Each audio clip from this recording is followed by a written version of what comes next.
আমরা কিন্তু এখন রেডি হয়ে পড়েছি আর এখন আমরা যাব, মানে গুনগুন যাবে তার মামার বাড়িতে। তো গুনগুনও কিন্তু রেডি হয়ে গেছে। মামা দেখি দেখি, এই দেখো গুনগুনও কিন্তু রেডি হয়ে গেছে। তো আমরা গাড়ি আসার অপেক্ষায় আছি, গাড়ি আসলেই কিন্তু আমরা বেরিয়ে যাব।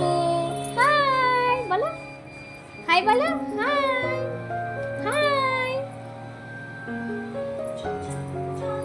তো তোমরা সাথে থেকো আর পুরো ব্লগটা দেখতে থাকো গুনগুন সেখানে গিয়ে কি করছে।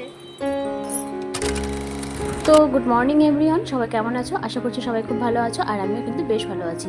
তো ওই দিন আর ভিডিও মানে ব্লগ ভিডিও কন্টিনিউ করতে পারিনি, তো এটা হচ্ছে একদম পরের দিন সকাল থেকে শুরু করছি। তো সকালবেলা ঘুম থেকে উঠে পড়েছি, গুনগুনও ঘুম থেকে উঠে পড়েছে আর ও এখন বাইরে এসে তার দাদানের সাথে উঠোনে হাঁটাহাঁটি করছে। ওর দাদানকে ফুল দেখাচ্ছে, ও সেই ফুলগুলোই দেখছে। তো আমি তোমাদেরকে একটু ফুলগুলো শেয়ার করে দিই। দেখো এই যে এই জবা ফুলটা এতটা সুন্দর লাগে দেখতে। আমি কিন্তু আমার শ্বশুরবাড়িতেও এই জবা ফুলের চারা একটা নিয়ে গেছি, আমি সেখানে গিয়ে লাগিয়েছি। আর এই যে দেখো এখানে গুনগুন রিওর সাথে খেলা করছে। এটা হচ্ছে আমাদের বাড়িরই কুকুর। তো ওও বুঝতে পারে যে কোনটা বাড়ির আর কোনটা বাইরের কোনো বাচ্চা কাচ্চা আসলে না মানে সমানে ভুক ভুক করতে থাকে। আর একে তো ছোটো থেকেই দেখছে যে এ বাড়ির, এ আসলে কিন্তু আর তেমন কিছু করে না। তো দেখো এখানে ওকে নিয়ে হাঁটাহাঁটি করা হয়ে গেছে, এখন ওকে নিয়ে ভেতরের দিকে যাচ্ছি। ওকে এখন ফ্রেশ করিয়ে তারপরে খাওয়াবো। কি করছো তুমি? হ্যাঁ তুমি কি করছো? ব্রাশ করা হয়নি? মুখ দাও, মুখ দাও, মুখে জল দাও, মুখে জল দাও, মুখে জল দাও। আবার বন্ধ করে মুখে জল দাও। আম্মা মুখে জল দাও, এই যে এরকম করে মুখে জল দাও। হ্যাঁ মুখে জল দাও। দাও, মুখ দাও, চোখে জল দাও, চোখে চোখে মুখে জল দাও। মা এই দুষ্টুমি করে না কিন্তু। জল দাও, মুখে জল দাও, চোখে জল দাও। হ্যাঁ। আর এখন আমি চলে আসলাম রান্নাঘরে, কারণ ওই যে সকালে ঘুম থেকে উঠেছে, 7টার দিকে ঘুম থেকে উঠেছে, ওকে কিন্তু এখনও খাওয়ানোই হয়নি। বাড়িতেও সেম, এখানেও সেম। সকালে ঘুম থেকে উঠে ও আগে একটু ঘুরবে তারপরেই খাবে। তো উঠোনে নিয়ে গেছিলাম, একটু হাঁটাহাঁটি করলো, তারপরে এই যে দেখো ওকে এখন খাওয়াবো। আর এখানে আসলে কিন্তু ও যে কদিন থাকি আমি, ও কিন্তু বেশ আনন্দেই থাকে, কারণ এখানে আসলে ও ডগ দেখতে পায়, ফিশ দেখতে পায়। তারপরে এখানে ওর খেলার কিন্তু অনেক দিদিও আছে। তো যে কদিন থাকি ও কিন্তু বেশ আনন্দে থাকে। তো এখানে আমি দুধ কর্নফ্লেক্সটা ভিজিয়ে নিলাম আর আমি কিন্তু খাবার বানাতে এসেছি। গুনগুনও কিন্তু আমার পিছে পিছে রান্নাঘরে চলে এসেছে। কে খাবে মা এটা? কে খাবে? তুমি কেমন করে খাবা? চলো খাবো, চলো। গুন খাবে। আর রিও কি করছে? রিও, এই যে রিও, এই যে রিও, চলে আসো আমরা খাবো। খাওয়ার নিয়ে এখন বসে পড়েছি ওকে খাওয়াবার জন্য ডাইনিংয়ে। তো তোমাদেরকে তো বলেছিলাম ওর একটু জ্বর এসেছিলো। জ্বরটা যদি এখন নেই, তবে হয়তো মুখের রুচি ভাবটা এখনও আসেনি, তিতা তিতা ভাবটা হয়তো থেকেই গেছে। তার জন্য একদমই খেতে চাইছে না, দেখতেই পাচ্ছ হাত দিয়ে সরিয়ে সরিয়ে দিচ্ছে। কি করব বলো, না খাইয়ে তো আর রাখতে পারবো না। ফোনে কার্টুন দিয়েছি তবুও খাচ্ছে না। তো যাই হোক, কোনো মতে জোর করে ওর খাওয়াটা কমপ্লিট করিয়েছি। তো তারপরে বাবাই আমার জন্য এনেছিল গরম গরম পুরি আর ঘুগনি। আর আমি যখনই আসি বাবা কিন্তু এটা নিয়ে আসে, কারণ এটা খেতে আমি খুব পছন্দ করি। তো এদিকে আমিও কিন্তু খেয়ে নিয়েছি। আর এখানে গুনগুন দেখো কীর্তন করছে। ওর দাদাই হচ্ছে বক্সে হরে কৃষ্ণ গান চালিয়ে দিয়েছে, আরও বসে বসে ওর দাদাই আর দুনকে হরে কৃষ্ণ দেখাচ্ছে। তো এখানে কিন্তু মা বাবাও বসে আছে, মা ওইদিকে আম কাটছে আর এখানে গুনগুন কিন্তু হরে কৃষ্ণ কীর্তন দেখাচ্ছে। আর বললাম যে এখানে কিন্তু গুনগুন যে কদিন থাকে বেশ আনন্দেই দিনগুলো কাটে। তো ও এসেছে জন্য ওর পাশের বাড়ির সেই পুচকি মিমিও কিন্তু চলে এসেছে ওর সাথে খেলা করতে। তো ও আর ওর মিমি কিন্তু দাঁড়িয়ে দাঁড়িয়ে এখন ফিশ দেখছে। আরও একটা পুচকি আছে, তবে এই সময় সেই পুচকিটা ছিল না।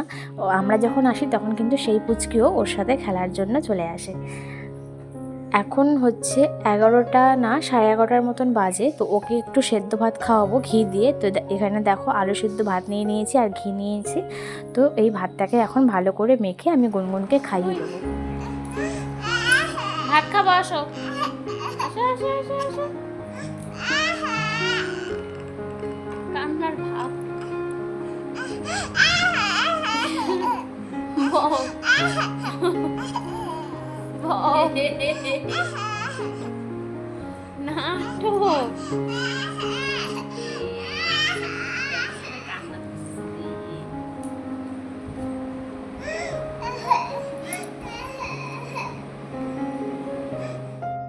আর এদিকে গুনগুনের কিন্তু স্নানের সময় হয়ে গেছে, স্নান করাতে নিয়ে চলে এসেছে। আর ও এরকম ট্যাপ দেখলেই সমানে ও মুখ ধুয়েই যাবে।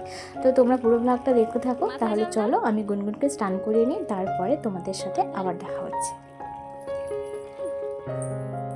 তো ওর খাওয়ানোর পরেই কিন্তু আমি স্নান করে নিয়েছিলাম, আর ও ততক্ষণে একটু খেলা করছিল, যেহেতু খাওয়ার সাথে সাথে স্নান করাতে হয় না। তো ততক্ষণ খেলছিল, আমি স্নান করে নিলাম। আর আমি স্নান করে বেরিয়ে কিন্তু ওকে স্নান করতে নিয়ে চলে গেছিলাম। আর এইদিকে কিন্তু এখন ওর স্নান করা কমপ্লিট। এ কি কাণ্ড, তুমি ঘুমিয়ে গেলা? গুনগুন, তুমি কি ঘুমিয়ে গেলা? আসো টিপ পড়ি। এই যে টিপ, কে পড়বে টিপ? তুমি টিপ পড়বা তো?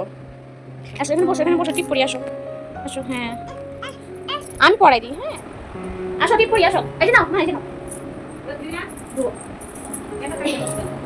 গুনগুন এখন সাজু সাজু করছে। কোথায় যাবে গুনগুন? এই যে টিপ পড়েছে, দেখো গুনগুন। হাই, তুমি একটু হাই করে দাও তো। তুমি একটু হাই করে দাও, তুমি একটু হাই করে দাও। হাই, দুষ্ট হয়ে গেছে মেয়েটা। এখানে চাঁদ মামা দিয়ে দিই, এখানে চাঁদ মামা। চাঁদ মামা টিপ দিয়ে যাও। 3:30 মতন এখন বাজে। গুনগুন কিন্তু ঘুমিয়ে গেছে অনেকক্ষণ আগেই। তো ওকে ঘুম পাড়িয়ে দিয়ে এখন একটু আসলাম বাইরে। তো বাইরে এসে বারান্দায় বসেছি, আর রিও আমার কাছে এসে বসেছে। তো দেখো ওকে একটু আদর করছি। এভাবে ওকে আদর করলে ও ভীষণ খুশি। যতক্ষণ আদর করবো ও এইভাবে পাশেই বসে থাকবে। খুব সুন্দর হাওয়া হচ্ছে ছাদে। আর এই যে রিও কিন্তু আমার পিছনে পিছনে ঘুরে বেড়াচ্ছে। রিও এসো, ওই যাও। যে কদিন থাকবো বাড়িতে, যেদিকে যেদিকে যাব ও কিন্তু ঠিক পিছে পিছে ঘুরবে, একটু চোখের আড়াল হতে দেবে না। ছাদে গিয়েছিলাম, ছাদ থেকে কিন্তু নেমে পড়েছি। ঝমঝম করে বৃষ্টি পড়ছিল। এখন ওই 5:30 মতন বাজে। উঠান দেখে বুঝতেই পারছো কতটা পরিমাণে বৃষ্টি হয়েছে। আর এখন বৃষ্টিটা অনেকটাই কমে গেছে, ঝিরিঝিরি করে পড়ছে। তো যাই হোক বন্ধুরা, আজকের ব্লগটা এখানে শেষ করবো। তোমাদের কেমন লাগলো কমেন্ট করে জানিও। আজকের মতন টাটা, দেখা হবে আবার নেক্সট ব্লগে।